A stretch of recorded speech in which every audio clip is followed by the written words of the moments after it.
कहाँ थी तुम अब तक? घर में इतना काम पड़ा है और तुम हो कि घर में ही नहीं हो। कहाँ घूम रही थी अब तक? हाँ, आज वैलेंटाइन डे था तो मैंने सोचा थोड़ा बहुत अपने लिए वक्त निकाल लूँ।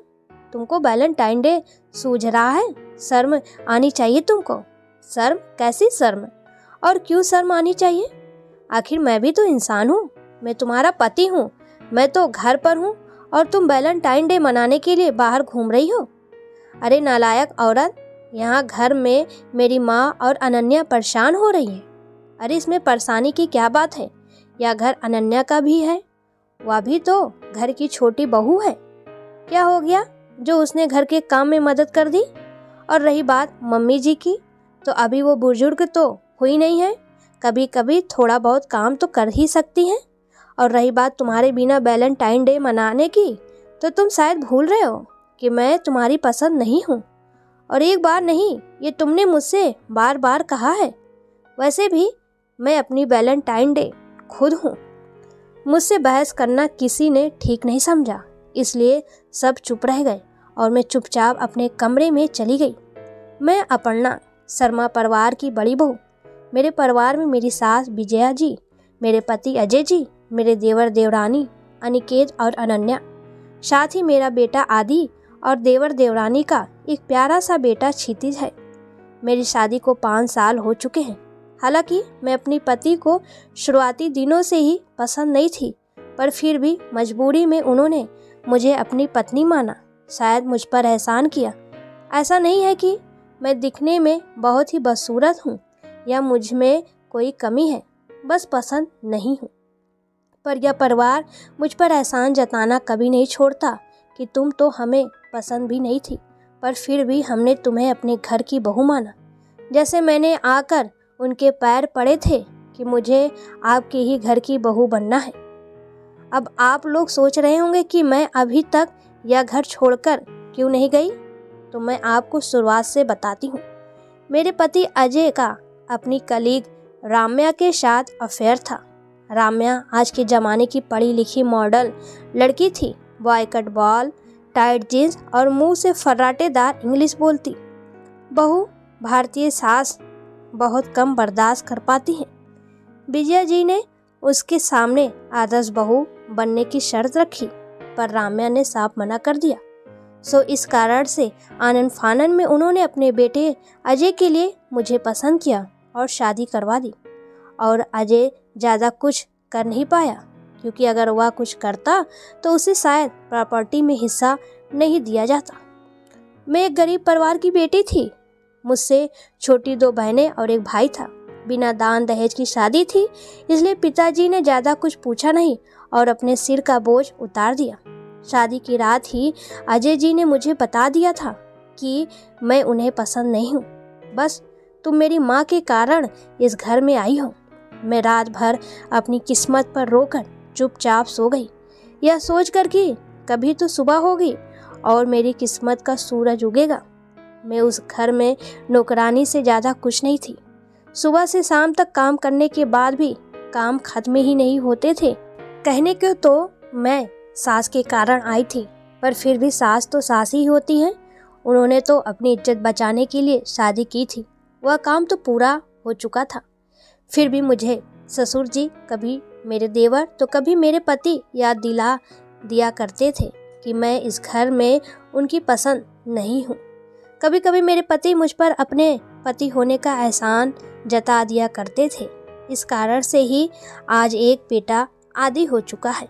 देवरानी आई तो सोचा कि वह तो साथ देगी, पर वह भी उन्हीं के रंग में रंगी हुई आई। सही मायने में तो घर की बहू ही वह थी, मैं तो सिर्फ नौकरानी थी। वह भी अपना सारा काम मुझ पर डाल देती और मुझे सब कुछ करना पड़ता। मैं कुछ कहती तो उल्टा मुझको ही डांटा जाता और पूरा परिवार मुझसे लड़ने को तैयार हो जाता। मैं इसी को अपनी किस्मत मान कर हर बार चुप रह जाती। शायद मुझ में बदलाव कभी आता भी नहीं, लेकिन अभी पिछले दिनों क्षितिज और आदि खेल रहे थे। बच्चे बड़े हो रहे हैं तो जाहिर सी बात है कि बहसबाजी तो बच्चों में भी हो ही जाती है। पता नहीं किस बात पर वो लोग झगड़ पड़े। घर के सभी सदस्य वहीं बैठे हुए थे और मैं किचन में कुछ काम कर रही थी। जब तक मैं बाहर आई, अजय ने आदि के गाल पर चाटा खींचकर मार दिया, जिस कारण मेरा बच्चा इतनी दूर जाकर गिरा कि उसके सिर पर चोट तक आ गई। पर इन लोगों का दिल ना पसीजा। आखिर मैंने ही जाकर आदि को उठाया और अपने साड़ी के पल्लू से उसके बहते खून को रोका।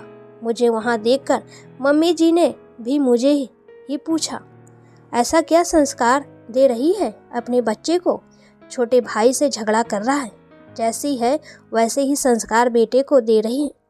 मम्मी जी, वह सिर्फ अभी 3 साल का बच्चा है। मेरा सिर्फ इतना ही कहना था।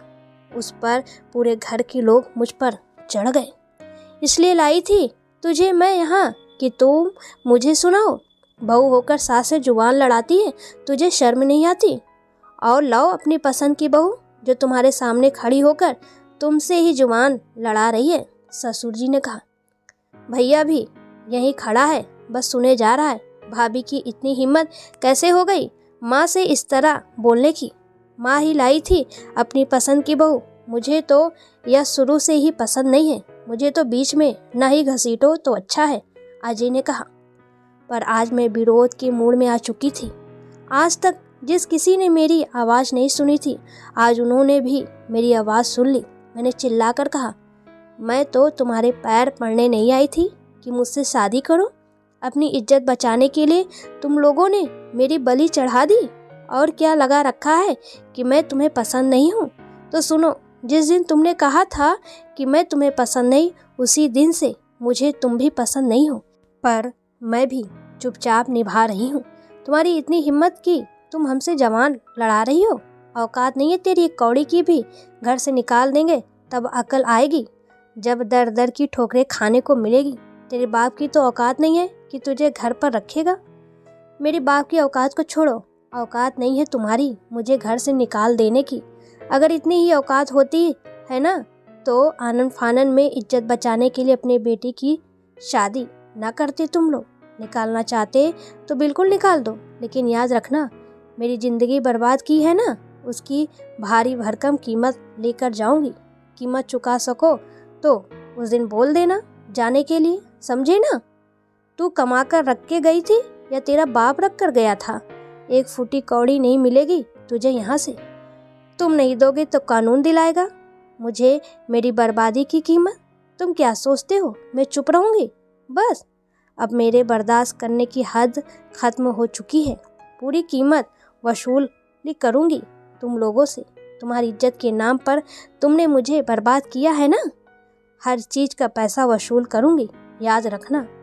पहली बार मैंने जवाब दिया था, पर अब किसी की हिम्मत नहीं मुझसे लड़ने की, क्योंकि मुझे पता चल चुका है कि मेरी जवान में ताकत तो बहुत है। अब मैं खुद के लिए जीती हूँ। ज़रूरी नहीं कि प्यार किसी और से ही हो, प्यार खुद से भी हो सकता है। और मुझे अपने आप से प्यार हो चुका है।